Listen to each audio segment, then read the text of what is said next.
Welcome to Victor's Knowledge. This is Chinu Sharma, and today we are going to take up our last topic from the subject of computer knowledge and digital awareness for the upcoming Punjab Sub Inspector exam. So ਜਿਹੜਾ ਆਪਣਾ sub inspector ਦਾ syllabus ਹੈ ਪੂਰਾ ਉਹਦੇ ਵਿੱਚ ਕੁਝ 12 total topic ਦਿੱਤੇ ਹੋਏ ਸੀ computer subject ਦੇ ਅੰਦਰ। ਸੋ ਆਪਾਂ ਨੇ 1 ਬਾय 1 ਚਾਹੇ ਉਹ ਡਿਜੀਟਲ ਅਵੇਅਰਨੈਸ ਦੇ ਸਬਜੈਕਟ ਸੀ ਜਾਂ ਫਿਰ ਸਪੈਸੀਫਿਕਲੀ ਕੰਪਿਊਟਰ ਨੌਲੇਜ ਦੇ ਸਬਜੈਕਟ ਸੀ, ਸਾਰੇ ਦੇ ਸਾਰੇ ਕਵਰ ਕਰ ਲੈਣੇ। ਸੋ ਅੱਜ ਮੈਂ ਤੁਹਾਡੇ ਨਾਲ ਆਪਣਾ ਲਾਸਟ ਟੌਪਿਕ ਜੋ ਰਹਿੰਦਾ ਸੀ ਮਾਈਕਰੋਸਾਫਟ ਆਫਿਸ, ਸੋ ਇਹਦੇ ਅੰਦਰ ਵਰਡ, ਐਕਸਲ, ਪਾਵਰਪੁਆਇੰਟ ਇਹ ਤਿੰਨਾਂ ਬਾਰੇ ਆਪਾਂ ਪੜਾਂਗੇ। ਸੋ ਅੱਜ ਆਪਾਂ ਇਹ ਟੌਪਿਕ ਦੇ ਨਾਲ ਆਪਣਾ ਕੰਪਿਊਟਰ ਦਾ ਸਬਜੈਕਟ ਕੰਪਲੀਟ ਕਰਨ ਜਾ ਰਹੇ ਹਾਂ। ਸੋ ਸਭ ਤੋਂ ਪਹਿਲਾਂ ਆਪਾਂ ਦੇਖਦੇ ਹਾਂ ਕਿ MS ਆਫਿਸ ਹੈ ਕੀ। ਆਪਾਂ ਨੇ ਇਹਦੇ ਬਾਰੇ ਸੁਣਿਆ ਬਹੁਤ ਵਾਰ ਹੈ, ਬਟ ਜਿਹੜੀਆਂ ਬਰੀਕੀਆਂ ਨੇ ਕਿਨੇ ਡਿਸਕਵਰ ਕੀਤਾ, ਕਿਹੜੇ ਈਅਰ 'ਚ ਡਿਸਕਵਰ ਹੋਇਆ, ਇਹ ਸਾਰੀਆਂ ਚੀਜ਼ਾਂ ਐਗਜ਼ਾਮ ਦੇ ਲਈ ਜਾਣਨੀਆਂ ਬਹੁਤ ਜ਼ਰੂਰੀ ਨੇ। ਸੋ ਮਾਈਕਰੋਸਾਫਟ ਆਫਿਸ ਇੱਕ ਸੌਫਟਵੇਅਰ ਹੈ ਜਿਹਨੂੰ ਕਿ ਮਾਈਕਰੋਸਾਫਟ ਕੰਪਨੀ ਨੇ ਹੀ ਡਿਵੈਲਪ ਕੀਤਾ ਸੀ 1988 ਵਿੱਚ। ਸੋ ਇਹ ਆਪਾਂ ਨੇ ਈਅਰ ਯਾਦ ਰੱਖਣਾ ਹੈ। ਕਰੰਟਲੀ ਜਿਹੜਾ ਸਭ ਤੋਂ ਲੇਟੈਸਟ MS ਆਫਿਸ ਦਾ ਵਰਜ਼ਨ ਹੈ ਉਹ 2016 ਵਾਲਾ ਚੱਲ ਰਿਹਾ ਹੈ। ਸੋ MS Office 2016 version is being used across the world and its applications are widely used for personal ਤੇ profession ਦੋਨੋਂ ਤਰ੍ਹਾਂ ਦੇ ਪਰਪਸ ਦੇ ਲਈ ਆਪਾਂ MS Office ਨੂੰ ਯੂਜ਼ ਕਰਦੇ ਹਾਂ। ਤੇ ਜਦੋਂ ਉਰੇ ਮੈਂ MS Office ਦੀ ਗੱਲ ਕਰ ਰਹੀ ਹਾਂ ਤਾਂ ਆਪਾਂ ਤਿੰਨ ਚੀਜ਼ਾਂ ਪੜ੍ਹਨੀਆਂ ਨੇ, Word, Excel, PowerPoint. So main ਜਿਹੜੀਆਂ ਮਾਈਕਰੋਸਾਫਟ ਆਫਿਸ ਦੀਆਂ ਅੱਗੇ ਐਪਲੀਕੇਸ਼ਨਸ ਨੇ ਉਹ ਇਹ ਤਿੰਨ ਨੇ। ਸੋ ਸਭ ਤੋਂ ਪਹਿਲਾਂ before starting with Word, Excel, PowerPoint separately ਆਪਣੇ ਲਈ ਇੱਕ ਚੀਜ਼ ਜਾਣਨੀ ਬਹੁਤ ਜ਼ਿਆਦਾ ਇੰਪੋਰਟੈਂਟ ਹੈ।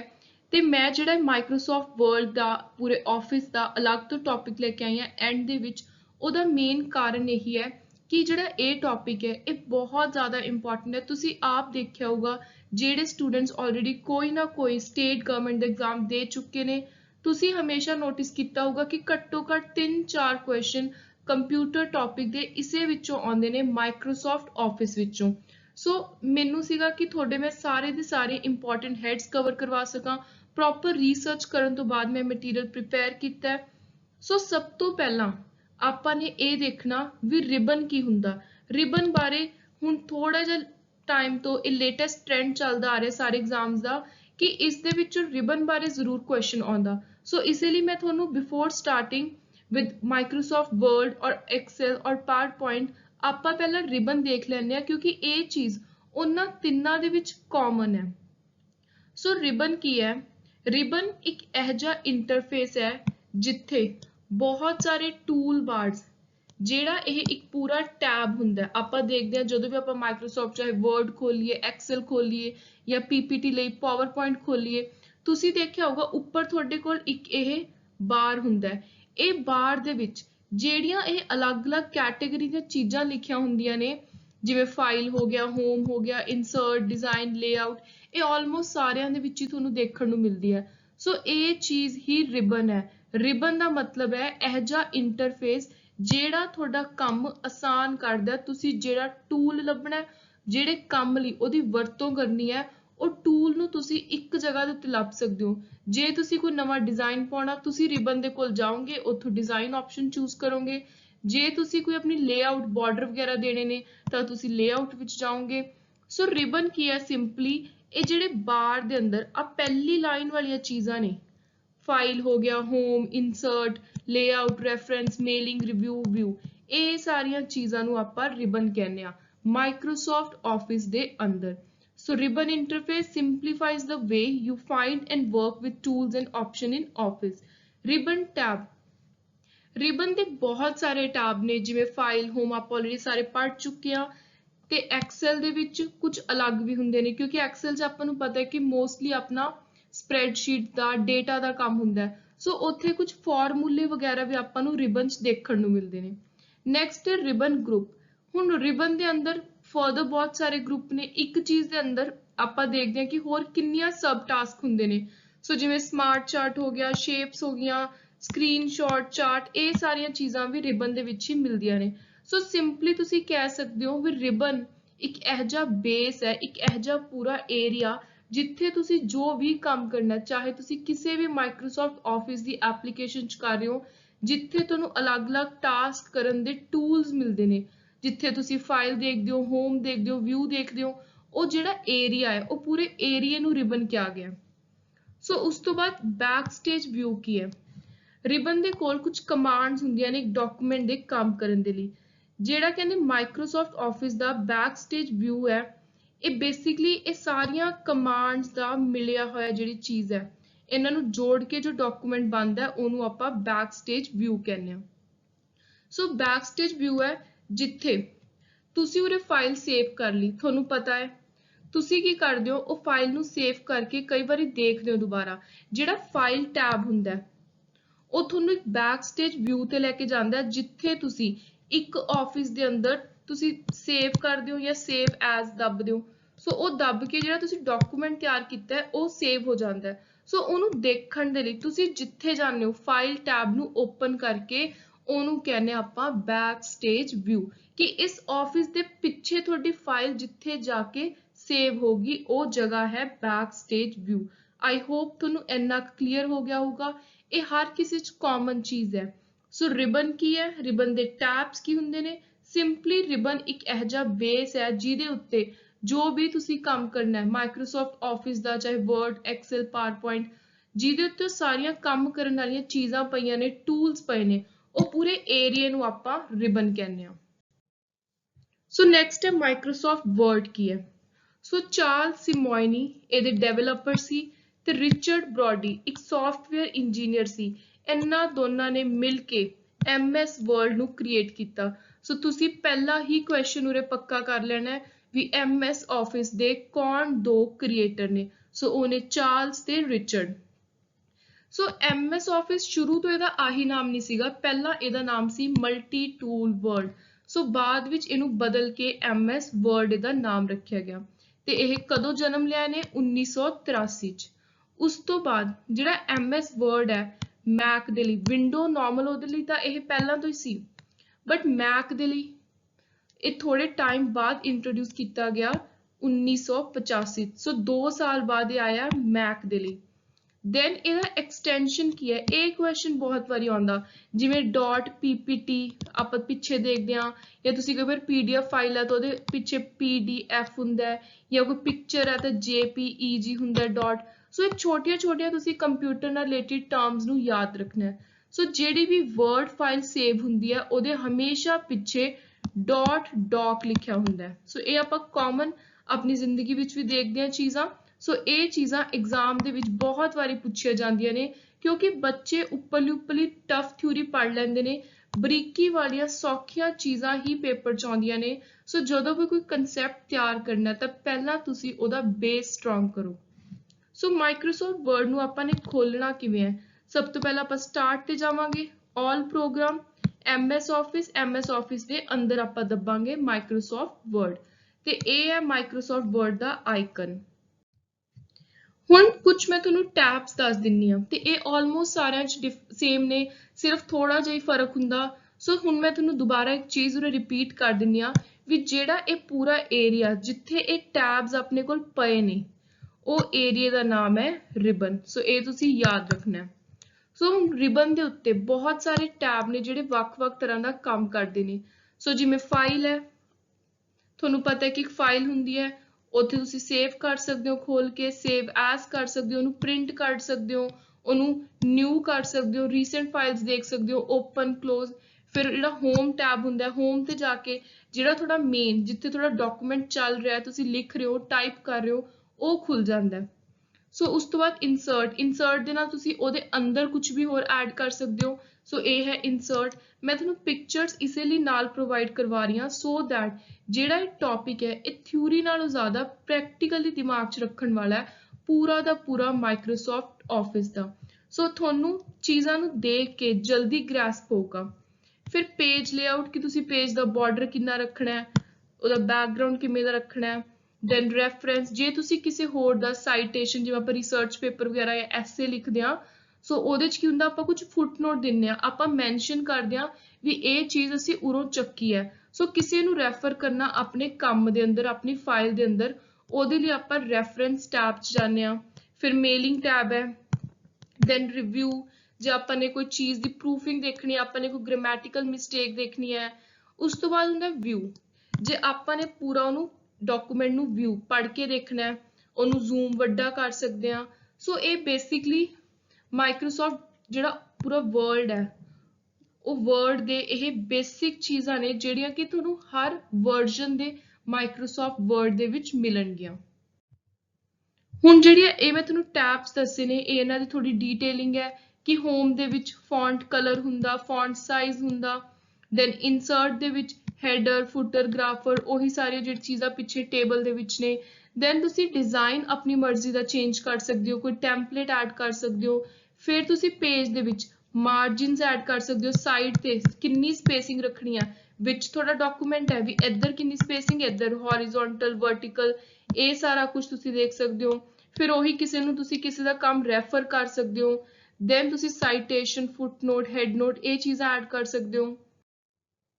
ਸੋ ਹੁਣ ਆਉਂਦਾ ਬਹੁਤ ਇੰਪੋਰਟੈਂਟ ਟੌਪਿਕ, ਤੇ ਉਸ ਤੋਂ ਪਹਿਲਾਂ ਆਪਾਂ ਨੇ ਪਿੱਛੇ ਮਾਰਜਿਨ ਦੀ ਗੱਲ ਕੀਤੀ ਹੈ, ਤਾਂ ਇੱਕ ਕੁਐਸਚਨ ਜਿਹੜਾ ਅੱਜਕੱਲ ਐਗਜ਼ਾਮੀਨਰਸ ਦਾ ਫੇਵਰੇਟ ਬਣਿਆ ਹੋਇਆ, ਉਹ ਹੈ about gutter margin. So what is a gutter margin? So ਜਿਹੜੀ ਐਕਸਟਰਾ ਸਪੇਸ ਆਪਾਂ ਸਾਈਡ ਤੇ ਛੱਡਦੇ ਹਾਂ, ਟੌਪ ਤੇ, ਬਾਟਮ ਤੇ, ਸਾਈਡਸ ਤੇ, ਕਿਸੇ ਵੀ ਆਪਾਂ ਨੇ ਜਦੋਂ ਕਿਸੇ ਨੂੰ ਬਾਈਂਡ ਕਰਵਾਉਣਾ, ਇੱਕ ਪ੍ਰਿੰਟ ਆਊਟ ਕਢਵਾਉਣਾ, ਤਾਂ ਉਹਦੇ ਲਈ ਆਪਾਂ ਉਰੇ ਸਾਈਡ ਤੇ ਖਾਲੀ ਸਪੇਸ ਛੱਡਦੇ ਹਾਂ। ਆਪਾਂ ਮੋਸਟਲੀ ਟਰਾਈ ਕਰਦੇ ਹਾਂ ਵੀ A4 ਸਾਈਜ਼ ਦਾ ਜਿਹੜਾ ਪੇਜ ਆ, ਆਪਾਂ ਉਹਦੇ ਉੱਤੇ ਡਾਕੂਮੈਂਟ ਰੱਖੀਏ, ਸੋ ਦੈਟ ਜਦੋਂ ਪ੍ਰਿੰਟ ਕਢਵਾਉਣਾ ਤਾਂ ਉਹਦੇ ਸਾਈਡ ਤੇ ਜਗ੍ਹਾ ਬਚ ਜੇ, ਆਪਣਾ ਜਿਹੜਾ ਕੰਮ ਲਿਖਿਆ ਹੋਇਆ ਉਹ ਪ੍ਰਿੰਟ ਆਊਟ ਦੇ ਵਿੱਚ ਕਿਤੇ ਬਾਈਂਡਿੰਗ ਦੇ ਸਮੇਂ ਦਬ ਨਾ ਜਾਵੇ। ਸੋ ਕਹਿੰਦੇ ਜਿਹੜੀ ਆਪਾਂ ਟੌਪ ਤੇ, ਇਨਸਾਈਡ, ਸਾਈਡਸ ਦੇ ਉੱਤੇ ਜਿਹੜੀ ਮਾਰਜਿਨ ਛੱਡਦੇ ਹਾਂ, ਸੋ ਉਰੇ ਤੁਹਾਡਾ ਡਾਕੂਮੈਂਟ ਲਿਖਿਆ ਹੋਇਆ, ਇੱਧਰ ਇੱਧਰ ਕੁਝ ਮਾਰਜਿਨ ਛੱਡੀ ਹੁੰਦੀ ਹੈ, ਕੁਝ ਜਗ੍ਹਾ ਛੱਡੀ ਹੁੰਦੀ ਹੈ, ਉਹ ਜਗ੍ਹਾ ਛੱਡਣ ਨੂੰ ਗਟਰ ਮਾਰਜਿਨ ਕਿਹਾ ਜਾਂਦਾ ਹੈ। ਬਹੁਤ ਇੰਪੋਰਟੈਂਟ ਕੁਐਸਚਨ ਹੈ, 3-4 ਵਾਰੀ ਤਾਂ ਇਹ ਇਸੇ ਸਾਲ ਤੇ ਇਸ ਤੋਂ ਪਿਛਲੇ ਸਾਲ ਦੇ ਐਗਜ਼ਾਮ ਦੇ ਵਿੱਚ ਆਲਰੇਡੀ ਆ ਚੁੱਕੇ ਆ। That helps ensure that text isn't obscured by the binding. ਸੋ ਮੈਂ ਤੁਹਾਨੂੰ ਦੱਸ ਚੁੱਕੀ ਹਾਂ ਕਿ ਆਪਣਾ ਟੈਕਸਟ ਹੈ ਜਿਹੜਾ ਉਹ ਬਾਈਂਡਿੰਗ ਦੇ ਸਮੇਂ ਵਿੱਚ ਨਾ ਆ ਜਾਵੇ, ਖਰਾਬ ਨਾ ਹੋ ਜਾਵੇ, ਇਸੇ ਲਈ ਗਟਰ ਮਾਰਜਿਨ ਛੱਡੀ ਜਾਂਦੀ ਹੈ। ਸੋ ਤੁਸੀਂ ਲੇਆਊਟ ਤੇ ਕਲਿੱਕ ਕਰਕੇ ਮਾਰਜਿਨ ਆਪਸ਼ਨ ਵਿੱਚ ਜਾਓਗੇ, ਉੱਥੋਂ ਕਸਟਮ ਮਾਰਜਿਨ, ਕਸਟਮ ਹੁੰਦਾ ਕਿ ਆਪਣੀ ਮਰਜ਼ੀ ਦੇ ਸਟਾਈਲ ਦੀ ਮਾਰਜਿਨ ਨੂੰ ਚੂਜ਼ ਕਰੋਗੇ। ਉੱਥੇ ਜਾ ਕੇ ਤੁਸੀਂ ਗਟਰ ਬਾਕਸ ਓਪਨ ਕਰਕੇ ਉੱਥੇ ਐਂਟਰ ਕਰ ਦੋਗੇ ਕਿ ਮੈਨੂੰ 1 ਦੀ ਚਾਹੀਦੀ ਹੈ, 2 ਦੀ ਚਾਹੀਦੀ ਹੈ, ਕਿੰਨੀ ਵੀ ਤੁਹਾਨੂੰ ਸੈਂਟੀਮੀਟਰ ਦੀ ਮਾਰਜਿਨ ਚਾਹੀਦੀ ਹੈ, ਤੁਸੀਂ ਉਹ ਐਡ ਕਰ ਸਕਦੇ ਹੋ। ਸੋ ਹੁਣ ਮੈਂ ਤੁਹਾਡੇ ਨਾਲ ਕੁਝ ਸ਼ਾਰਟ ਕੀਜ਼, ਐਗਜ਼ਾਮ ਦੇ ਵਿੱਚ ਤੁਹਾਨੂੰ 100% 1 ਜਾਂ 2 ਕੁਐਸਚਨ ਇਹਨਾਂ ਕੀਜ਼ ਦੇ ਵਿੱਚੋਂ ਦੇਖਣ ਨੂੰ ਮਿਲਦੇ ਹੀ ਮਿਲਦੇ ਨੇ। ਸੋ ਇਹ ਜਿਹੜੇ ਕੁਐਸਚਨ ਨੇ ਇਹ ਤੁਹਾਨੂੰ ਇੱਕ ਵਾਰੀ ਕਰਕੇ, ਇੱਕ ਵਾਰੀ ਪੜ੍ਹ ਕੇ ਯਾਦ ਨਹੀਂ ਹੋਣ ਵਾਲੇ। So I suggest you to read this 3-4 times at least before going for exam. So ਜਿਹੜੇ ਮੈਂ ਇਹਦੇ ਚੋਂ ਬੋਲਡ ਕੀਤੇ ਨੇ ਇਹ ਤਾਂ ਤੁਸੀਂ ਬਿਲਕੁਲ ਵੀ ਮਿਸ ਨਹੀਂ ਕਰਨੇ। ਮੈਂ ਆਲਮੋਸਟ ਹਰ ਤਰ੍ਹਾਂ ਦੀ ਕੀ ਇਹਦੇ ਚ ਪੁਆਇੰਟ ਦੀ ਐਡ ਕੀਤੀ ਹੈ, ਜਿਹਦੇ ਨਾਲ ਜਦੋਂ ਤੁਸੀਂ PDF ਵੀ ਈਵਨ ਮੇਰੀ ਲਓ ਤਾਂ ਤੁਹਾਨੂੰ ਈਜ਼ੀ ਹੋ ਜਾਵੇ ਇੱਕ ਜਗ੍ਹਾ ਦੇ ਉੱਤੇ ਸਾਰਾ ਕੰਪਾਈਲਡ ਮਟੀਰੀਅਲ। ਸੋ ਜਿਵੇਂ F1 ਆ, ਇਹਦਾ ਮਤਲਬ ਹੁੰਦਾ ਹੈ ਯੂਨੀਵਰਸਲ ਹੈਲਪ। Ctrl+A, ਇਹ ਦੱਬ ਕੇ ਆਪਾਂ ਕੀ ਕਰਦੇ ਹਾਂ, ਇਹ ਕੀਬੋਰਡ ਦੀਆਂ ਕੀਜ਼ ਨੇ ਵੀ ਆਪਾਂ ਕੀਬੋਰਡ ਤੇ ਕਿਹੜੀਆਂ ਕੀਜ਼ ਨੂੰ ਦੱਬ ਕੇ, ਕਿਹੜੇ ਕੰਬੀਨੇਸ਼ਨ ਨੂੰ ਇਕੱਠਾ ਦੱਬ ਕੇ, ਕਿਹੜੇ 2-3 ਚੀਜ਼ਾਂ ਨੂੰ ਇਕੱਠਾ ਦੱਬ ਕੇ ਆਪਾਂ ਸੌਖੇ ਤਰੀਕੇ ਦੇ ਨਾਲ ਮਾਈਕਰੋਸੌਫਟ ਵਰਡ ਹੋ ਗਿਆ, ਐਕਸਲ, ਉੱਥੇ ਕੰਮ ਕਰ ਸਕਦੇ ਹਾਂ। ਸੋ Ctrl+X ਦੇ ਨਾਲ ਕੀ ਹੁੰਦਾ, ਸਾਰੀ ਜਿਹੜੀ ਚੀਜ਼ ਹੈ, ਫॉर एग्जांपल मैं उरे ABCD लिखता, मैं A ਤੇ B ਨੂੰ ਹਾਈਲਾਈਟ ਕਰਕੇ ਮਾਊਸ ਦੇ ਨਾਲ ਇਹਨਾਂ ਨੂੰ ਸਿਲੈਕਟ ਕਰਕੇ Ctrl+X ਦਬਤਾ ਤਾਂ ਇਹ ਚੀਜ਼ ਕੱਟ ਹੋ ਜੂ। ਸੋ ਮੇਰੇ ਕੋਲ ਸਿਰਫ C ਤੇ D ਬਚੂ। ਸੋ ਉਸ ਤੋਂ ਬਾਅਦ ਕੀ ਹੈ, ਮੈਂ C ਤੇ D ਨੂੰ ਦੁਬਾਰਾ ਉੱਥੇ ਲੈ ਕੇ ਜਾਣਾ ਤਾਂ ਮੈਂ Ctrl+V ਦੱਬੂ, ਇਹਦੇ ਨਾਲ ਦੁਬਾਰਾ ਤੋਂ ਉੱਥੇ ਪੇਸਟ ਹੋ ਜੂਗੀ ਸੇਮ ਜਗ੍ਹਾ ਉੱਤੇ। ਸੋ Ctrl+D ਦੱਬ ਕੇ ਆਪਾਂ ਕਿਸੇ ਚੀਜ਼ ਨੂੰ ਡਿਲੀਟ ਕਰ ਸਕਦੇ ਹਾਂ, Ctrl+X ਦੱਬ ਕੇ ਉਹ ਚੀਜ਼ ਕੱਟ ਹੋ ਜਾਂਦੀ ਹੈ, ਉਹਨੂੰ ਆਪਾਂ ਦੁਬਾਰਾ ਪੇਸਟ ਕਰ ਸਕਦੇ ਹਾਂ। ਤੁਸੀਂ ਇਹ ਡਿਫਰੈਂਸ ਯਾਦ ਰੱਖਣਾ ਹੈ ਵੀ ਡਿਲੀਟ ਦਾ ਮਤਲਬ ਹੈ ਉਹ ਚੀਜ਼ ਦੁਬਾਰਾ ਪੇਸਟ ਨਹੀਂ ਹੋ ਸਕਦੀ। X ਜੋ ਦੱਬਦੇ ਆ, ਕੱਟ ਕਰਦੇ ਆ, ਤਾਂ ਉਹਦੇ ਨਾਲ ਆਪਾਂ ਦੁਬਾਰਾ ਪੇਸਟ ਕਰ ਸਕਦੇ ਹਾਂ। ਸੋ ਪੇਸਟ ਆਪਾਂ 2 ਜਗ੍ਹਾ ਤੇ ਕਰ ਸਕਦੇ ਹਾਂ, ਕੱਟ ਕਰਕੇ ਪੇਸਟ ਕਰ ਸਕਦੇ ਹਾਂ, ਕਾਪੀ ਕਰਕੇ ਪੇਸਟ ਕਰ ਸਕਦੇ ਹਾਂ। ਸੋ ਇਹ ਤੁਸੀਂ ਚੀਜ਼ਾਂ ਯਾਦ ਰੱਖਣੀਆਂ ਨੇ। ਡਿਲੀਟ ਕਰਕੇ ਪੇਸਟ ਆਪਾਂ ਨਹੀਂ ਕਰ ਸਕਦੇ। ਇਹ ਇੰਪੋਰਟੈਂਟ ਤੁਸੀਂ ਪੁਆਇੰਟ ਯਾਦ ਰੱਖਣਾ ਹੈ। ਐਗਜ਼ਾਮ ਦੇ ਵਿੱਚ ਇਦਾਂ ਦੇ ਕਨਫਿਊਜ਼ਿੰਗ ਕੀਜ਼ ਹੀ ਤੁਹਾਨੂੰ ਪੁੱਛੀਆਂ ਜਾਂਦੀਆਂ ਨੇ। ਫਿਰ ਉਸ ਤੋਂ ਬਾਅਦ ਕੰਟਰੋਲ ਪਲੱਸ ਐਂਡ ਦੱਬਾਂਗੇ ਤਾਂ ਜਿਹੜਾ ਵੀ ਆਪਣਾ ਡਾਕੂਮੈਂਟ ਆ ਆਪਾਂ ਉਹਦੇ ਐਂਡ ਤੇ ਪਹੁੰਚ ਜਾਾਂਗੇ। Next is control left arrow. ਇਹਦੇ ਨਾਲ ਕੀ ਹੈ, ਲੈਫਟ ਤੇ ਜਾਣ ਲੱਗ ਜੂਗਾ। ਰਾਈਟ ਐਰੋ ਦੇ ਨਾਲ ਜਿਹੜਾ ਵਰਡ ਹੈ ਉਹ ਰਾਈਟ ਤੇ ਮੂਵ ਕਰਨ ਲੱਗ ਜੂ। F2 ਦੱਬੋਗੇ। ਇਹ ਜਿਹੜੀਆਂ ਕੀਜ਼ ਨੇ ਇਹ ਸਭ ਤੋਂ ਉੱਪਰ ਤੁਹਾਨੂੰ ਦੇਖਣ ਨੂੰ ਮਿਲਦੀਆਂ ਨੇ ਕੀਬੋਰਡ ਦੇ ਉੱਤੇ। ਸੋ ਇਹਦੇ ਨਾਲ ਤੁਸੀਂ ਕਿਸੇ ਆਈਕਨ ਦਾ ਦੁਬਾਰਾ ਤੋਂ ਨਾਮ ਰੱਖ ਸਕਦੇ ਹੋ, rename. Then F3 start find from the desk। ਤੁਹਾਨੂੰ ਡੈਸਕਟਾਪ ਤੋਂ ਜੋ ਵੀ ਚੀਜ਼ ਤੁਸੀਂ ਲੱਭਣੀ ਹੈ ਉਹ ਤੁਸੀਂ ਇਹਨੂੰ ਦੱਬ ਕੇ ਲੱਭ ਸਕਦੇ ਹੋ। ਸੋ ਬੇਸਿਕਲੀ ਜਿਹੜੀਆਂ ਮੇਰੇ ਗੱਲਾਂ ਕਰ ਰਹੀਆਂ ਤੁਸੀਂ ਇਹ ਧਿਆਨ 'ਚ ਰੱਖਣਾ ਵੀ ਇਹ ਜਿਹੜਾ ਤੁਹਾਡੇ ਕੋਲ ਕੀਬੋਰਡ ਆ, ਚਾਹੇ ਉਹ ਲੈਪਟਾਪ ਦਾ ਚਾਹੇ ਉਹ ਤੁਹਾਡੇ ਪਰਸਨਲ ਕੰਪਿਊਟਰ ਦਾ, ਆਪਾਂ ਕੀਬੋਰਡ ਦੀ ਮਦਦ ਦੇ ਨਾਲ ਬਿਨਾਂ ਮਾਊਸ ਦੀ ਵਰਤੋਂ ਦੇ ਨਾਲ ਜਦੋਂ ਕੋਈ ਫੰਕਸ਼ਨ ਪਰਫਾਰਮ ਕਰੀਏ ਮਾਈਕਰੋਸਾਫਟ ਆਫਿਸ ਉੱਤੇ, ਉਹ ਚੀਜ਼ਾਂ ਦੀ ਉਰੇ ਗੱਲ ਹੋ ਰਹੀ ਹੈ ਵੀ ਕਿਹੜੀਆਂ ਕੀਜ਼ ਨੇ, ਕਿਹੜੇ 2-3 ਬਟਨ ਨੇ ਜਿਨ੍ਹਾਂ ਨੂੰ ਆਪਸ ਦੇ ਵਿੱਚ ਦੱਬ ਕੇ ਆਪਾਂ ਇਹ ਕੰਮ ਪਰਫਾਰਮ ਕਰ ਸਕਦੇ ਹਾਂ। ਨੈਕਸਟ ਜੇ ਆਪਾਂ ਨੇ ਰਿਫਰੈਸ਼ ਕਰਨਾ ਤਾਂ F5 ਦੱਬਾਂਗੇ। ਜੇ ਆਪਾਂ ਨੇ ਕੋਈ ਕਰੰਟ ਪ੍ਰੋਗਰਾਮ ਨੂੰ ਓਪਨ ਨੂੰ ਕਲੋਜ਼ ਕਰਨਾ ਹੈ ਤਾਂ ਆਪਾਂ Alt+F4। ਜੇ ਆਪਾਂ ਨੇ ਪੂਰੀ ਵਿੰਡੋ ਜਿਹੜੀ ਖੋਲੀ ਹੋਈ ਹੈ ਇੱਕ ਸਕਰੀਨ ਉਹਨੂੰ ਆਪਾਂ ਨੇ ਕਲੋਜ਼ ਕਰਨਾ ਹੈ ਤਾਂ ਆਪਾਂ Ctrl+F4 ਦਬਾਂਗੇ। ਜੇ ਹੁਣ ਮੈਂ ਕੁਝ ਲਿਖ ਰਹੀ ਹਾਂ ABCD, ਮੈਂ ਕਿਸੇ ਅੱਖਰ ਨੂੰ ਬੋਲਡ ਕਰਨਾ ਹੈ, ਉਹਨੂੰ ਹਾਈਲਾਈਟ ਕਰਨਾ ਹੈ, ਬੋਲਡ ਹੋ ਕੇ ਉਹ ਐਵੇਂ ਦਾ ਹੋ ਜਾਂਦਾ, ਤਾਂ ਮੈਂ ਕੀ ਕਰੂੰ, ਉਹਨੂੰ ਸਿਲੈਕਟ ਕਰਕੇ Ctrl+B। ਦੈਨ ਕਾਪੀ ਕਰਨਾ ਤਾਂ Ctrl+C। ਨਵੀਆਂ ਆਪਸ਼ਨਸ ਓਪਨ ਕਰਨੀਆਂ ਨੇ ਤਾਂ Ctrl+O। ਜਾਂ ਮੈਂ ਕੋਈ ਖਾਲੀ ਨਵਾਂ ਡਾਕੂਮੈਂਟ, ਮੈਂ ਇੱਕ ਡਾਕੂਮੈਂਟ ਤੇ ਲਿਖ ਰਹੀ ਹਾਂ, ਹੁਣ ਮੈਂ ਨਵਾਂ ਡਾਕੂਮੈਂਟ ਖਾਲੀ ਓਪਨ ਕਰਨਾ ਤਾਂ ਮੈਂ Ctrl+N ਦੱਬੂਗੀ। ਉਸ ਤੋਂ ਬਾਅਦ ਨਵਾਂ ਬਾਕਸ ਕੋਈ ਫਾਈਂਡ ਆਊਟ ਕਰਨਾ ਹੈ ਤਾਂ ਮੈਂ ਕੋਈ ਚੀਜ਼ ਲੱਭਣੀ ਆ, ਆਪਾਂ ਨੇ ਸਰਚ ਕਰਨੀ ਆਪਣੇ ਮਟੀਰੀਅਲ ਚੋਂ ਤਾਂ Ctrl+F ਦੱਬਾਂਗੇ। ਫਿਰ ਮੇਰੇ ਤੋਂ ABCD ਤੋਂ ਬਾਅਦ ਮੈਂ ਸਿੱਧਾ F ਲਿਖਤਾ, ਉਰੇ ਮੈਂ ਲਿਖਣਾ ਸੀ E, ਮੇਰੇ ਤੋਂ ਗਲਤੀ ਹੋ ਗਈ। ਮੈਂ ਜੇ F ਲਿਖਣ ਤੋਂ ਬਾਅਦ Ctrl+Z ਦੱਬੂਗੀ ਤਾਂ ਮੇਰੀ F ਹੈ ਜਿਹੜੀ ਇਹ ਕੱਟ ਹੋ ਜੂਗੀ। ਮਤਲਬ ਅਨਡੂ ਲਾਸਟ ਐਕਸ਼ਨ, ਜਿਹੜਾ ਤੁਸੀਂ ਲਾਸਟ ਐਕਸ਼ਨ ਕੀਤਾ ਸੀ ਉਹ ਦੁਬਾਰਾ ਤੋਂ ਸਹੀ ਹੋ ਜੂਗਾ। ਜੇ ਦਾ ਮਤਲਬ ਹੈ ਜਸਟੀਫਾਈ ਪੈਰਾਗ੍ਰਾਫ ਅਲਾਈਨਮੈਂਟ। ਤੁਸੀਂ ਕੋਈ ਵਰਡ ਇੱਧਰ ਨੂੰ ਲਿਖ ਰਹੇ ਹੋ, ਇੱਧਰ ਨੂੰ, ਤੁਸੀਂ ਚਾਹੁੰਦੇ ਹੋ ਕਿ ਪੂਰਾ ਦਾ ਪੂਰਾ ਸਹੀ ਹੋ ਜਾਵੇ। ਜਸਟੀਫਾਈ ਦਾ ਮਤਲਬ ਹੁੰਦਾ ਹੈ ਇੱਕ ਤਰਤੀਬਵਾਰ ਪੂਰਾ ਸਟਰਕਚਰਲੀ ਸਹੀ ਹੋ ਕੇ ਤੁਹਾਡੇ ਸਾਹਮਣੇ ਡਾਕੂਮੈਂਟ ਆ ਜਾਏ, ਲਾਈਨ ਵਾਈਜ਼ ਪ੍ਰੋਪਰ ਪੈਰਾਗ੍ਰਾਫਿੰਗ ਹੋ ਜਾਏ। ਸੋ ਤੁਸੀਂ Ctrl+J ਦੱਬੋਗੇ। ਨੈਕਸਟ ਹੈ ਜੇ ਤੁਸੀਂ ਫੌਂਟ ਚੇਂਜ ਕਰਨਾ, ਜਿਵੇਂ ਇਟੈਲਿਕ ਤੁਹਾਨੂੰ ਪਤਾ ਹੈ ਬੋਲਡ ਹੁੰਦੇ ਨੇ, ਸੋ ਤੁਸੀਂ ਜੇ ਇਦਾਂ ਦੇ ਫੌਂਟ ਦਾ ਜਿਹੜਾ ਮੇਨ ਸਟਰਕਚਰ ਹੈ ਉਹਨੂੰ ਬਦਲਣਾ ਹੈ ਤਾਂ ਤੁਸੀਂ 3 ਕੀਜ਼ ਨੂੰ ਇਕੱਠਿਆਂ ਦੱਬੋਗੇ Ctrl+Shift+F। ਉਸ ਤੋਂ ਬਾਅਦ ਤੁਸੀਂ ਕੋਈ ਸਪੈਲਿੰਗ ਚੈੱਕ ਕਰਨੇ ਨੇ ਤਾਂ F7। ਦੈਨ ਤੁਸੀਂ ਡਾਕੂਮੈਂਟ ਨੂੰ ਸੇਵ ਐਜ਼ ਕਰਨਾ ਹੈ ਤਾਂ F12। ਸਿੰਪਲ ਕੱਲਾ ਸੇਵ ਕਰਨਾ ਤਾਂ Ctrl+S। ਉਸ ਤੋਂ ਬਾਅਦ ਤੁਸੀਂ ਹੁਣ ਬੰਦ ਕਰਨਾ ਡਾਕੂਮੈਂਟ, ਤੁਹਾਡਾ ਕੰਮ ਹੋ ਚੁੱਕਿਆ, ਤੁਸੀਂ ਉਹਨੂੰ ਸੇਵ ਕਰ ਲਿਆ, ਹੁਣ ਬੰਦ ਕਰਨਾ। ਸੋ ਤੁਸੀਂ Ctrl+W ਦੱਬ ਕੇ ਡਾਕੂਮੈਂਟ ਨੂੰ ਕਲੋਜ਼ ਕਰ ਸਕਦੇ ਹੋ। ਸੋ ਇਹ ਸੀ ਆਪਣੀਆਂ ਕੁਝ ਸ਼ਾਰਟਕਟ ਕੀਜ਼, ਤੇ ਇਹ ਮੈਂ ਤੁਹਾਨੂੰ ਬਾਰ-ਬਾਰ ਰਿਪੀਟ ਕਰਦੀ ਹਾਂ ਕਿ ਜਦੋਂ ਤੁਸੀਂ PDF ਲੈ ਲਈ ਜਾਂ ਈਵਨ ਵੀਡੀਓ ਨੂੰ ਵੀ ਤੁਸੀਂ ਪੌਜ਼ ਕਰਕੇ ਇਹਨਾਂ ਨੂੰ ਦੁਬਾਰਾ ਪੜ੍ਹਨ ਦੀ ਕੋਸ਼ਿਸ਼ ਕਰੋ। ਟਰਾਈ ਕਰੋ ਕਿ ਤੁਸੀਂ ਇਹਨਾਂ ਨੂੰ ਖੁਦ ਇਹ ਦੇਖੋ ਕਿ ਅਸੀਂ ਕਿਹੜੀਆਂ ਕੀਜ਼ ਨੂੰ ਫੋਲੋ ਕਰਦੇ ਹਾਂ ਜਦੋਂ ਆਪਾਂ ਕੋਈ ਲੈਪਟਾਪ ਕੰਪਿਊਟਰ ਤੇ ਕੰਮ ਕਰਦੇ ਹਾਂ। ਸੋ ਫਿਰ ਇੱਕ ਹੋਰ ਇੰਪੋਰਟੈਂਟ ਚੀਜ਼ ਹੈ ਜਿਹੜੀ ਵਰਡ ਦੇ ਵਿੱਚ ਹੁੰਦੀ ਹੈ, ਹਾਈਪਰਲਿੰਕ। ਸੋ ਹਾਈਪਰਲਿੰਕ ਕੀ ਹੈ, ਜਿਵੇਂ ਇੱਕ ਰੈਫਰੈਂਸ ਹੁੰਦੀ ਹੈ ਉਸੇ ਤਰ੍ਹਾਂ ਰੈਫਰੈਂਸ ਤਾਂ ਹੁੰਦੀ ਹੈ ਕਿ ਆਪਾਂ ਸਿਰਫ ਕਿਸੇ ਦੇ ਕੰਮ ਨੂੰ ਆਪਣੇ ਅੰਦਰ ਪਾਇਆ। ਉਰੇ ਹੈ ਜੇ ਤੁਸੀਂ ਸਿੱਧਾ ਕੋਈ ਹੋਰ ਡਾਕੂਮੈਂਟ ਸਿੱਧਾ ਤੁਸੀਂ ਚਾਹੁੰਦੇ ਹੋ ਵੀ ਤੁਸੀਂ ਜੋ ਲਿਖਿਆ ਉਹਦੇ ਉੱਤੇ ਕਲਿੱਕ ਕਰੇ ਬੰਦਾ ਤੇ ਉਹ ਸਿੱਧਾ ਕਿਸੇ ਹੋਰ ਵੈਬਸਾਈਟ 'ਚ ਪਹੁੰਚ ਜਾਵੇ ਤਾਂ ਆਪਾਂ ਉੱਥੇ ਹਾਈਪਰਲਿੰਕ ਦੀ ਵਰਤੋਂ ਕਰਦੇ ਹਾਂ। ਸੋ ਇਹ ਤੁਸੀਂ ਬਾਕਸ ਵਿੱਚ ਦੇਖ ਸਕਦੇ ਹੋ, ਉਰੇ ਇਹ ਹਾਈਪਰਲਿੰਕ ਦੀ ਵਰਤੋਂ ਕੀਤੀ ਹੁੰਦੀ ਹੈ। ਸੋ ਜਦੋਂ ਵੀ ਆਪਾਂ ਵਿਕੀਪੀਡੀਆ ਖੋਲਦੇ ਹਾਂ ਉੱਥੇ ਤੁਹਾਨੂੰ ਸਭ ਤੋਂ ਜ਼ਿਆਦਾ ਦੇਖਣ ਨੂੰ ਮਿਲਣਗੇ ਕਿ ਕੁਝ ਅਲੱਗ ਕਲਰਸ ਦੀਆਂ ਚੀਜ਼ਾਂ, ਜਦੋਂ ਤੁਸੀਂ ਉਹਦੇ ਤੇ ਆਪਣਾ ਮਾਊਸ ਜਾਂ ਕਰਸਰ ਥੋੜਾ ਜਿਹਾ ਵੀ ਰੱਖਦੇ ਹੋ ਤਾਂ ਹੋਰ ਇੱਕ ਡਾਕੂਮੈਂਟ ਤੁਹਾਨੂੰ ਦਿਖਾਉਣ ਲੱਗ ਜਾਂਦਾ ਵਿਕੀਪੀਡੀਆ ਦਾ ਹੀ। ਸੋ ਬੇਸਿਕਲੀ ਜਦੋਂ ਆਪਾਂ ਕਿਸੇ ਹੋਰ ਡੇਟਾ ਨੂੰ ਰੈਫਰ ਕਰਨਾ, ਕਿਸੇ ਹੋਰ ਐਲੀਮੈਂਟ ਨੂੰ ਰੈਫਰ ਕਰਨਾ ਆਪਣੇ ਹੀ ਲਿਖੇ ਹੋਏ ਕੰਮ ਦੇ ਵਿੱਚ, ਤਾਂ ਉੱਥੇ ਆਪਾਂ ਵਰਤੋਂ ਕਰਦੇ ਹਾਂ ਹਾਈਪਰਲਿੰਕ ਦੀ। refer your documents audience to specific heading, file, page, website link। ਤੁਸੀਂ ਕਿਸੇ ਫਾਈਲ 'ਚ ਭੇਜਣਾ ਚਾਹੁੰਦੇ ਹੋ ਆਪਦੇ ਡਾਕੂਮੈਂਟ ਦੇ ਅੰਦਰ ਹੀ, ਕਿਸੇ ਪੇਜ ਤੇ ਭੇਜਣਾ ਚਾਹੁੰਦੇ ਹੋ ਆਡੀਅנס ਨੂੰ, ਆਡੀਅנס ਮਤਲਬ ਜਿਹਦੇ ਲਈ ਤੁਸੀਂ ਆਪਣਾ ਡਾਕੂਮੈਂਟ ਤਿਆਰ ਕੀਤਾ ਹੈ, ਸੋ ਤੁਸੀਂ ਉੱਥੇ ਹਾਈਪਰ ਲਿੰਕ ਜਿਹੜੀ ਇੱਕ ਟੈਬ ਹੈ ਉਹਦੀ ਵਰਤੋਂ ਕਰਦੇ ਹੋ। ਸੋ ਨੈਕਸਟ ਹੈ, ਮੈਂ ਤੁਹਾਨੂੰ ਉਹਦੀ ਸਾਰੀ ਥੋੜੀ ਡੀਟੇਲਿੰਗ ਹੁਣ ਦਊਂਗੀ ਹਰ ਤਰ੍ਹਾਂ ਦੇ ਟੈਬ ਦੀ ਫੰਕਸ਼ਨ ਦੀ। ਸੋ ਹੁਣ ਤੁਸੀਂ ਇਹ ਦੇਖ ਸਕਦੇ ਹੋ, ਇਹ ਮਾਈਕਰੋਸਾਫਟ ਵਰਡ ਹੈ, ਵਰਕਿੰਗ ਏਰੀਆ, ਉਰੇ ਤੁਸੀਂ ਆਪਣਾ ਕੰਮ ਕਰਦੇ ਹੋ, ਜਿਹੜਾ ਇਹ ਖਾਲੀ ਚਿੱਟੇ ਰੰਗ ਦਾ ਜਗ੍ਹਾ ਹੈ। ਸੋ ਬੇਸਿਕਲੀ ਜਿਹੜੀ ਚੀਜ਼ ਆਹ ਸਾਈਡ ਤੇ ਆ ਰਹੀ ਹੈ ਤੁਹਾਨੂੰ ਮਾਰਜਿਨ ਛੱਡ ਕੇ ਜਿਹਦੇ ਉੱਤੇ 1 2 3 ਲਿਖਿਆ ਹੋਇਆ, ਇਹਦਾ ਨਾਮ ਹੈ ਰੂਲਰ। ਰੂਲਰ ਆਪਾਂ ਜਿਵੇਂ ਸਕੇਲ ਨੂੰ ਵੀ ਕਹਿ ਦਿੰਦੇ ਆ, ਇਹ ਉਸੇ ਤਰ੍ਹਾਂ ਦੀ ਚੀਜ਼ ਹੈ।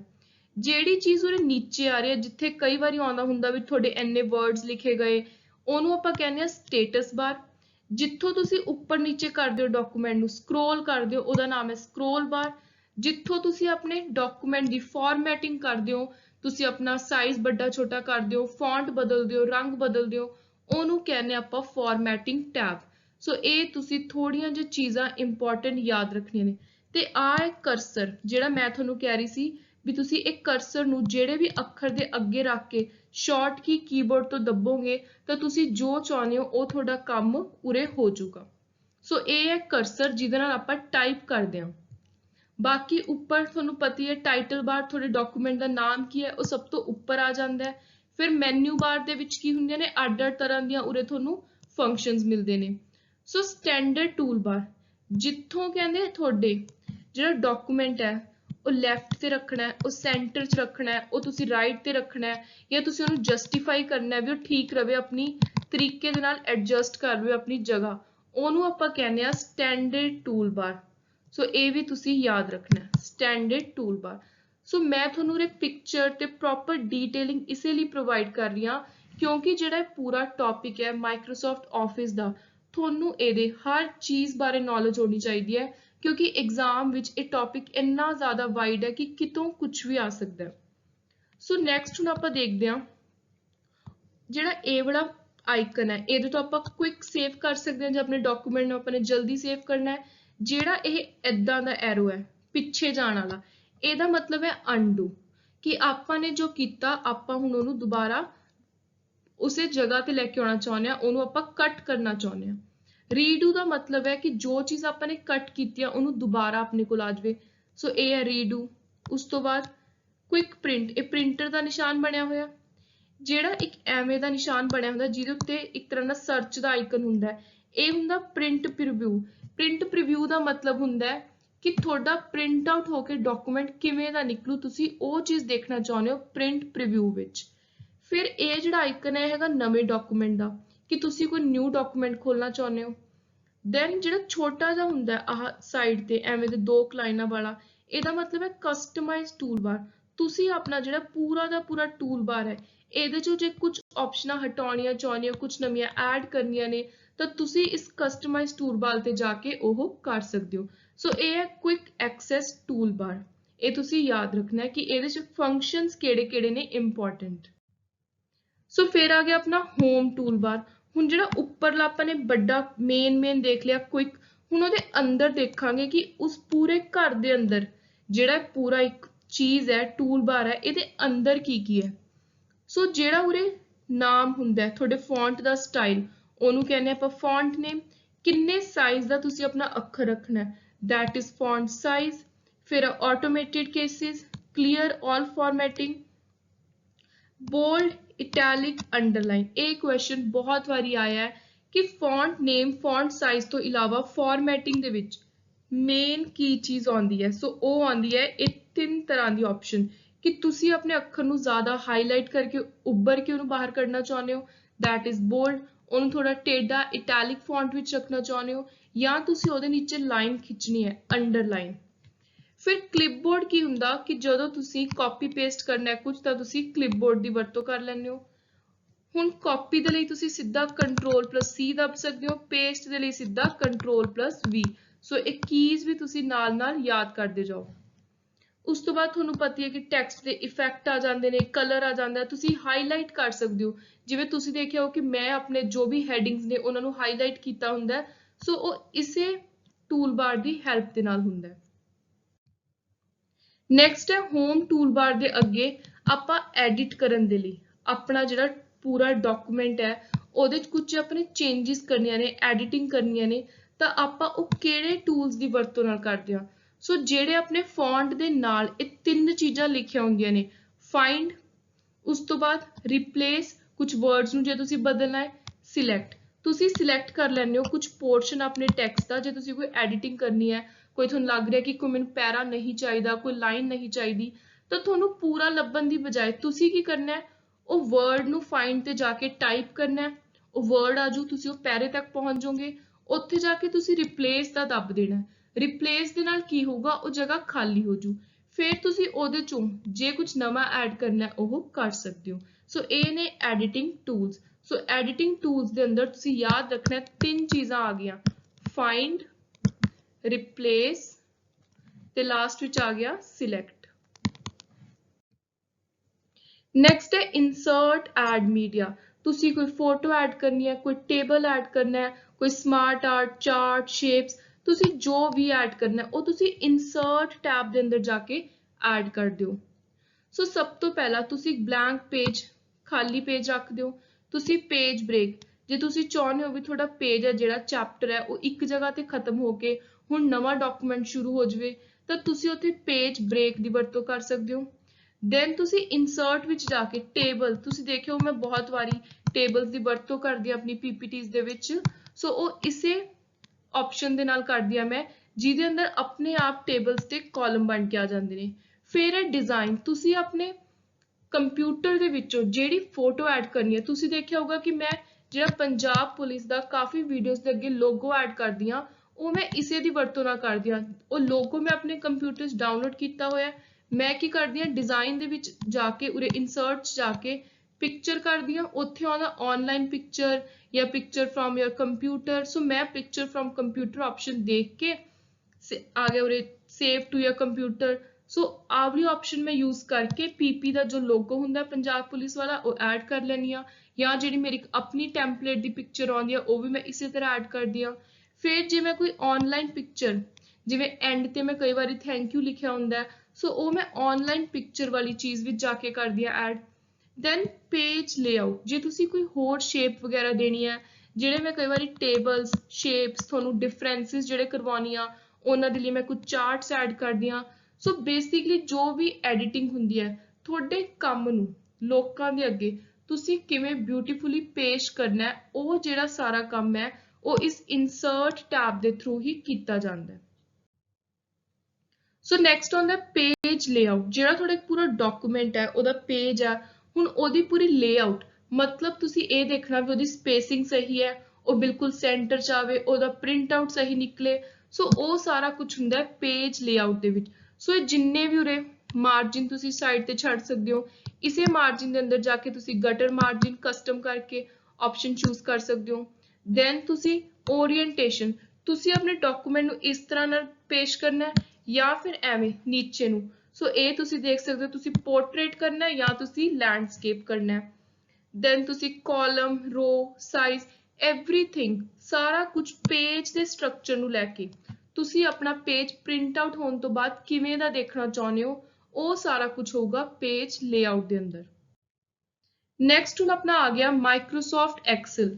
ਸੋ ਆਈ ਹੋਪ ਤੁਹਾਨੂੰ ਮਾਈਕਰੋਸਾਫਟ ਵਰਡ ਦੇ ਨਾਲ ਰਿਲੇਟਿਡ ਜੋ ਵੀ ਇੰਪੋਰਟੈਂਟ ਹੈਡਸ ਨੇ, ਟੂਲ ਬਾਰ ਨੇ, ਟੈਬਸ ਨੇ, ਆਪਾਂ ਨੇ ਸਾਰਾ ਕੁਝ ਬੜੀ ਡੀਟੇਲ ਦੇ ਵਿੱਚ ਦੇਖ ਲਿਆ। ਸੋ ਤੁਸੀਂ ਹੁਣ ਉਹ ਸਾਰੀਆਂ ਚੀਜ਼ਾਂ ਨੂੰ ਦੁਬਾਰਾ ਰੀਡ ਕਰਨਾ ਹੈ ਤੇ ਚੰਗੀ ਤਰ੍ਹਾਂ ਯਾਦ ਰੱਖਣ ਦੀ ਕੋਸ਼ਿਸ਼ ਕਰਨੀ ਹੈ, ਕਿਉਂਕਿ ਜਿਹੜਾ ਇਹ ਪੂਰਾ ਟੌਪਿਕ ਹੈ ਇਹ ਥਿਊਰੀ ਨਾਲੋਂ ਜ਼ਿਆਦਾ ਟੈਕਨੀਕਲ ਟੌਪਿਕ ਹੈ, ਤੁਹਾਡੇ ਖੁਦ ਦੇ ਯਾਦ ਕਰਨ ਵਾਲਾ ਟੌਪਿਕ ਹੈ। ਸੋ ਨੈਕਸਟ ਆ ਗਿਆ ਮਾਈਕਰੋਸਾਫਟ ਐਕਸਲ। ਸੋ ਇਹ ਹੈ ਮਾਈਕਰੋਸਾਫਟ ਐਕਸਲ। ਮੈਂ ਤੁਹਾਨੂੰ ਫੋਟੋਜ਼ ਇਸੇ ਲਈ ਦਿਖਾ ਰਹੀ ਹਾਂ ਸੋ ਦੈਟ ਐਗਜ਼ਾਮ ਦੇ ਵਿੱਚ ਤੁਹਾਨੂੰ ਕਲੀਅਰ ਹੋਵੇ ਵੀ ਸਾਨੂੰ ਕੁਐਸਚਨ ਕਿਹੜੀ ਚੀਜ਼ ਬਾਰੇ ਪੁੱਛਿਆ ਹੋਇਆ, ਤੁਸੀਂ ਫਟਾਫਟ ਉਹਦੀ ਪਿਕਚਰ ਆਪਣੇ ਦਿਮਾਗ 'ਚ ਲਿਆਓ ਤੇ ਫਿਰ ਤੁਸੀਂ ਜਿਹੜੀ ਆਪਸ਼ਨ ਹੈ ਉਹਨੂੰ ਟਿਕ ਕਰੋ। ਸੋ ਮਾਈਕਰੋਸਾਫਟ ਐਕਸਲ ਕੀ ਹੈ, ਇੱਕ ਸਪਰੈਡਸ਼ੀਟ ਹੈ ਜਿਹੜੀ ਕਿ ਯੂਜ਼ ਕੀਤੀ ਜਾਂਦੀ ਹੈ ਬਹੁਤ ਤਰ੍ਹਾਂ ਦੇ ਮੈਥਮੈਟੀਕਲ ਕੈਲਕੂਲੇਸ਼ਨਸ, ਡੇਟਾ ਨੂੰ ਸਟੋਰ ਕਰਨ ਦੇ ਲਈ। ਤੇ ਇਹਦੇ ਵਿੱਚ ਕੀ ਹੁੰਦਾ, ਰੋਜ਼ ਹੁੰਦੀਆਂ ਨੇ ਤੇ ਕਾਲਮ ਹੁੰਦੇ ਆ। ਸੋ ਇਹ ਤੁਸੀਂ ਦੇਖ ਸਕਦੇ ਹੋ ਕਿ ਤੁਹਾਡੇ ਕੋਲ ਰੋਜ਼ ਹੈ ਤੇ ਕਾਲਮ ਹੈ। ਸੋ ਜਿਹੜਾ ਮਾਈਕਰੋਸਾਫਟ ਐਕਸਲ ਹੈ ਇਹਨੂੰ ਖੋਲਣ ਦੇ ਲਈ ਸੇਮ ਜਿਵੇਂ ਆਪਾਂ ਵਰਡ ਖੋਲਦੇ ਆ ਉਵੇਂ ਆਪਾਂ ਇਹਨੂੰ ਖੋਲਾਂਗੇ। ਆਪਾਂ ਕੰਪਿਊਟਰ ਲੈਪਟਾਪ ਦੇ ਸਟਾਰਟ 'ਚ ਜਾਵਾਂਗੇ, ਉੱਥੇ ਜਾ ਕੇ all program Microsoft Excel office then Excel. So ਹੁਣ ਇਹਦੇ ਅੰਦਰ ਸੈੱਲ ਕੀ ਹੈ, ਇਹ ਕੁਐਸਚਨ ਬਹੁਤ ਇੰਪੋਰਟੈਂਟ ਹੈ। ਜਿਹੜੀ ਇਹ ਤੁਹਾਨੂੰ ਬਾਕਸ ਦੇਖ ਕੇ ਇੱਕ ਪੂਰੀ ਸ਼ੀਟ ਦਿਖ ਰਹੀ ਹੈ, ਇਹ ਪੂਰੀ ਸ਼ੀਟ ਦਾ ਸਭ ਤੋਂ ਪਹਿਲਾਂ ਤੁਸੀਂ ਯਾਦ ਰੱਖ ਲਓ ਕਿ ਨਾਮ ਹੈ ਸਪਰੈਡਸ਼ੀਟ। ਉਸ ਤੋਂ ਬਾਅਦ ਜਿਹੜੇ ਛੋਟੇ ਛੋਟੇ ਡੱਬੇ ਨੇ ਇਹਨਾਂ ਦਾ ਨਾਮ ਹੈ ਸੈੱਲ। ਇਹ ਹਰ ਇੱਕ ਬਾਕਸ ਨੂੰ ਆਪਾਂ ਇੱਕ ਸੈੱਲ ਕਹਿੰਦੇ ਆ। ਸੋ ਇਹ ਰੋਜ਼ ਤੇ ਕਾਲਮਸ ਦੀ ਫਾਰਮ ਵਿੱਚ ਨੇ। ਸੋ ਇਹ ਰੈਕਟੈਂਗੂਲਰ ਬਾਕਸ ਨੇ ਜਿਹੜੇ, ਇਹ ਹੈਗੇ ਨੇ ਸੈੱਲ। ਜਿਹੜਾ ਸੈੱਲ ਐਡਰੈਸ, ਇਹ ਉਹ ਨਾਮ ਹੈ ਜਿਹੜਾ ਹਰ ਸੈੱਲ ਨੂੰ ਦਿੱਤਾ ਜਾਂਦਾ ਹੈ। ਸੋ ਜਿਵੇਂ ਉਰੇ ਤੁਸੀਂ ਦੇਖ ਸਕਦੇ ਹੋ ਕਿ ਕੋਈ G ਕਾਲਮ ਦੇ ਵਿੱਚ ਸੈੱਲ ਪਿਆ, ਸਪੋਜ਼ ਕਰ ਲਓ ਇਹ ਹੈ ਤੇ 1 2 3 ਇਹ ਤੀਜੇ ਨੰਬਰ ਤੇ ਪਿਆ, ਤਾਂ ਤੁਹਾਡਾ ਆਵਲੇ ਸੈੱਲ ਦਾ ਜਿਹੜਾ ਐਡਰੈਸ ਹੋਊਗਾ ਉਹ ਹੋਊਗਾ G3। ਸੋ ਇਸ ਤਰ੍ਹਾਂ ਦੇ ਨਾਲ ਇੱਕ ਸੈੱਲ ਨੂੰ ਐਡਰੈਸ ਦਿੱਤਾ ਜਾਂਦਾ ਹੈ। ਇਹ ਕੁਐਸਚਨ ਵੀ ਕਾਫੀ ਵਾਰੀ ਐਗਜ਼ਾਮ ਦੇ ਵਿੱਚ ਦੇਖਣ ਨੂੰ ਮਿਲਿਆ ਕਿ ਜਿਹੜਾ ਸਟਰਕਚਰ ਹੈ ਇੱਕ ਸੈੱਲ ਦਾ ਉਹਨੂੰ ਐਡਰੈਸ ਕਿਵੇਂ ਦਿੱਤਾ ਜਾਂਦਾ ਹੈ। ਸੋ ਉਹਨੂੰ ਦਿੱਤਾ ਜਾਂਦਾ ਹੈ ਐਲਫਾਬੈਟਿਕਲੀ ਪਲੱਸ ਨਿਊਮੈਰਿਕਲੀ। ਐਲਫਾਬੈਟ ਇੱਧਰ ਨੂੰ ਲਿਖੇ ਹੁੰਦੇ ਨੇ ਤੇ ਨਿਊਮੈਰਿਕਲਸ ਨੰਬਰਸ ਲੈਫਟ ਸਾਈਡ ਤੇ। ਹੁਣ ਆਪਾਂ ਫਟਾਫਟ ਦੇਖ ਲੈਂਦੇ ਆ ਕਿ ਇਹਦੇ ਵਿੱਚ ਮੇਨ ਟੂਲ ਬਾਰ 'ਚ ਕੀ ਚੀਜ਼ਾਂ ਨੇ। ਸੋ ਆਲਮੋਸਟ ਸਭ ਕੁਝ ਸੇਮ ਹੈ, ਬਸ ਇਹਦੇ ਵਿੱਚ ਆਪਣੇ ਕੋਲ ਥੋੜੇ ਜਿਹੇ ਤਾਂ ਘੱਟ ਫੰਕਸ਼ਨ ਨੇ ਕਿਉਂਕਿ ਇਹਦੇ 'ਚ ਆਪਾਂ ਨੇ ਕੋਈ ਜ਼ਿਆਦਾ ਡਿਜ਼ਾਈਨਿੰਗ ਨਹੀਂ ਕਰਨੀ ਹੁੰਦੀ। ਇਹ ਥੋੜਾ ਜਿਹਾ ਤੁਸੀਂ ਕਹਿ ਲਓ ਵੀ ਆਫਿਸ ਵਰਕ ਦੇ ਲਈ, ਕੈਲਕੂਲੇਸ਼ਨਸ ਦੇ ਲਈ, ਅਕਾਊਂਟਿੰਗ ਲਈ, ਬੇਸਿਕਲੀ ਲੋਕਾਂ ਦਾ ਜਿਹੜਾ ਡੇਟਾ ਹੈ ਇੰਪੋਰਟੈਂਟ ਉਹਨੂੰ ਇੱਕ ਜਗ੍ਹਾ ਦੇ ਉੱਤੇ ਰੱਖਣ ਦੇ ਲਈ ਐਕਸਲ ਦੀ ਵਰਤੋਂ ਕੀਤੀ ਜਾਂਦੀ ਹੈ। ਸੋ ਇਹਦਾ ਜ਼ਿਆਦਾ ਜਿਹੜਾ ਯੂਜ਼ ਹੈ ਉਹ ਪਰਸਨਲ ਦੀ ਬਜਾਏ ਆਪਾਂ ਪ੍ਰੋਫੈਸ਼ਨਲ ਤਰੀਕੇ ਦੇ ਲਈ ਕਰਦੇ ਹਾਂ। ਸੋ ਇਹਦੇ 'ਚ ਇੱਕ ਫਾਰਮੂਲੇ ਦਾ ਟੈਬ ਹੁੰਦਾ, ਇੱਕ ਹੁੰਦਾ ਡੇਟਾ ਦਾ। ਸੋ ਇਹ ਦੋ ਨਵੇਂ ਟੈਬ ਨੇ, ਬਾਕੀ ਆਲਮੋਸਟ ਸੇਮ ਚੀਜ਼ਾਂ ਨੇ। ਤੇ ਜੋ ਕੰਪਲੀਕੇਟਿਡ ਚੀਜ਼ਾਂ ਜਿਵੇਂ ਪੇਜ ਲੇਆਊਟ ਵਗੈਰਾ ਦੇ ਅੰਦਰਲੇ ਜੋ ਬੇਸਿਕਲੀ ਫੰਕਸ਼ਨ ਸੀ ਉਹਨਾਂ ਦੀ ਉਰੇ ਆਪਾਂ ਨੂੰ ਲੋੜ ਨਹੀਂ, ਉਰੇ ਆਪਾਂ ਨੂੰ ਕਿਸੇ ਮਾਰਜਿਨ ਦੀ ਲੋੜ ਨਹੀਂ।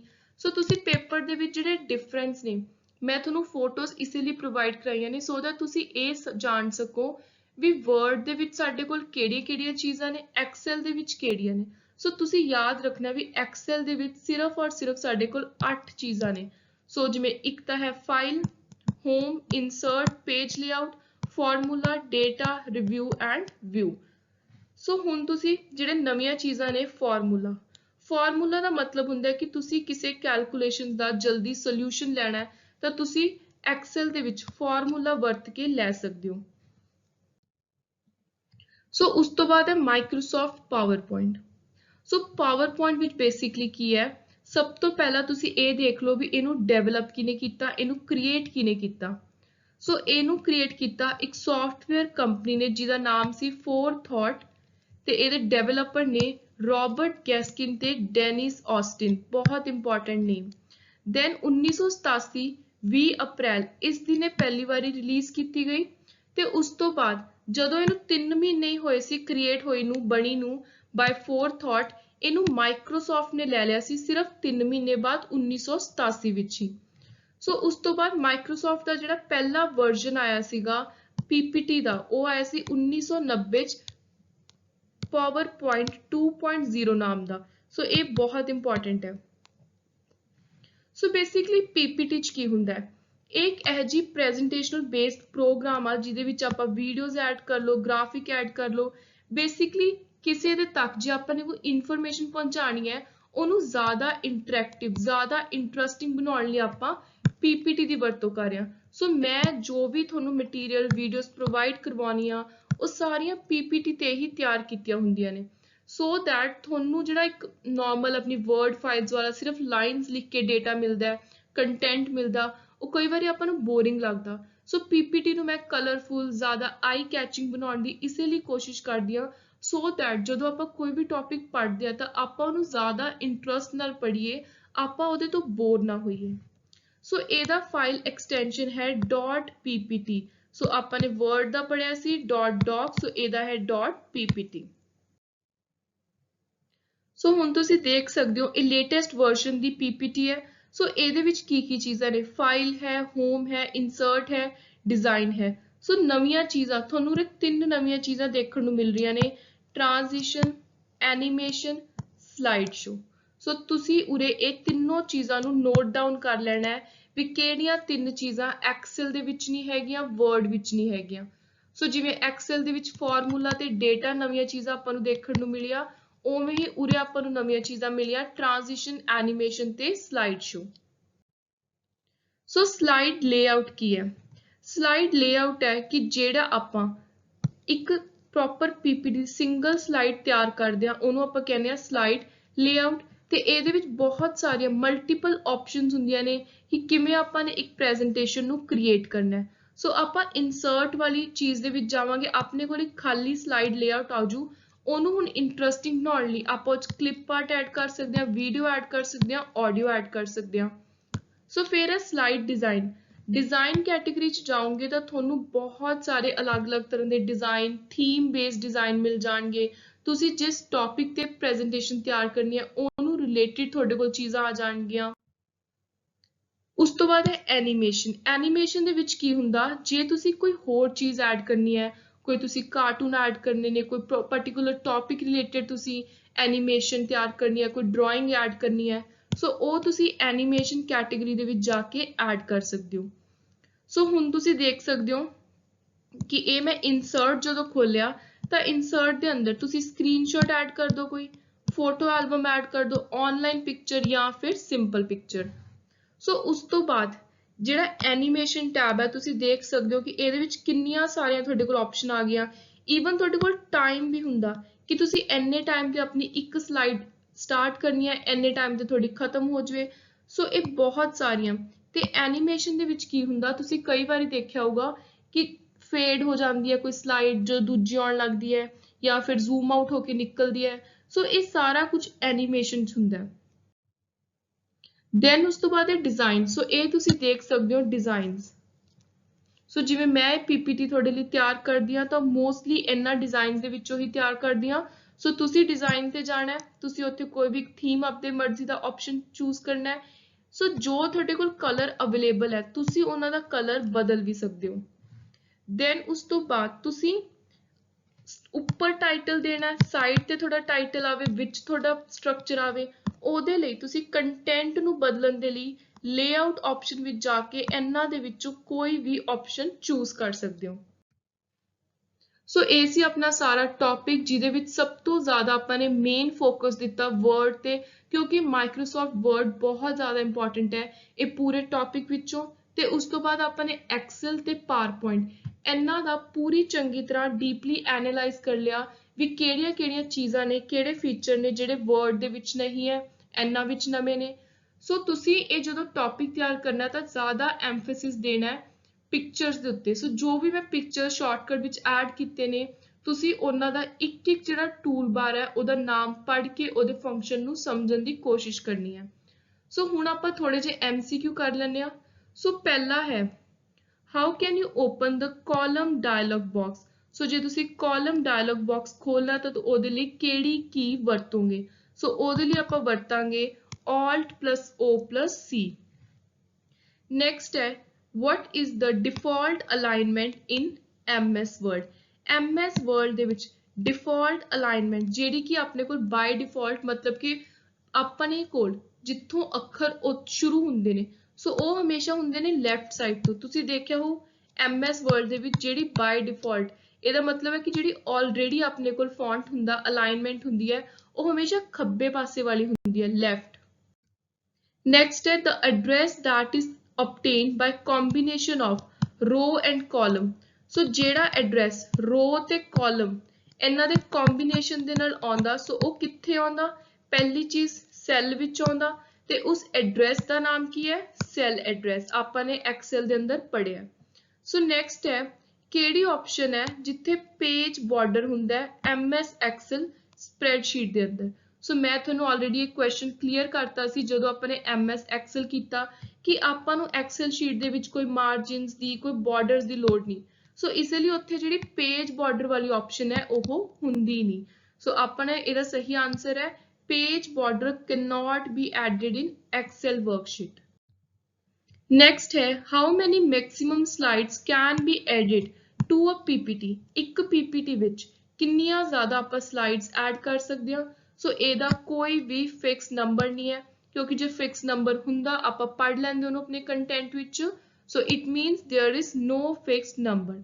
ਸੋ ਆਪਣਾ ਲਾਸਟ MCQ ਰਹੂਗਾ slide sorter view can be selected under which of the following। ਜੇ ਆਪਾਂ ਨੇ ਆਪਣੀ ਜਿਹੜੀ ਸਲਾਈਡ ਹੈ PPT ਦੀ ਉਹਨੂੰ ਇੱਕ ਵਾਰੀ ਚੈੱਕ ਕਰਨਾ, ਸੌਰਟ ਕਰਨਾ, ਆਪਾਂ ਨੇ ਦੇਖਣਾ ਹੈ ਤਾਂ ਉਹਨੂੰ ਕਿੱਥੇ ਦੇਖਾਂਗੇ? ਆਪਾਂ ਉਹਦੇ ਲਈ ਜਾਵਾਂਗੇ ਵਿਊ ਕਾਲਮ ਦੇ ਵਿੱਚ। ਸੋ ਇਹ ਸੀ ਆਪਣਾ ਇੰਪੋਰਟੈਂਟ ਟੌਪਿਕ ਤੇ ਇਹਦੇ ਨਾਲ ਹੀ ਆਪਣਾ computer knowledge and digital awareness ਦਾ ਸਾਰਾ ਸਿਲੇਬਸ ਕੰਪਲੀਟ ਹੁੰਦਾ ਹੈ for the upcoming sub inspector exam। Also I want to again add on here कि ਇਹ ਜੋ ਵੀ ਮੈਂ ਤੁਹਾਨੂੰ ਕੰਟੈਂਟ ਕਰਵਾਉਣੀ ਆ, ਚੈਪਟਰਸ ਲੈਕਚਰ ਪ੍ਰੋਵਾਈਡ ਕਰਵਾਉਣੀ ਆ, this is as per best of my knowledge and experience। if you want to study something else, something more than these, you are free to do that। Also please do like, share, comment, and good luck and thank you।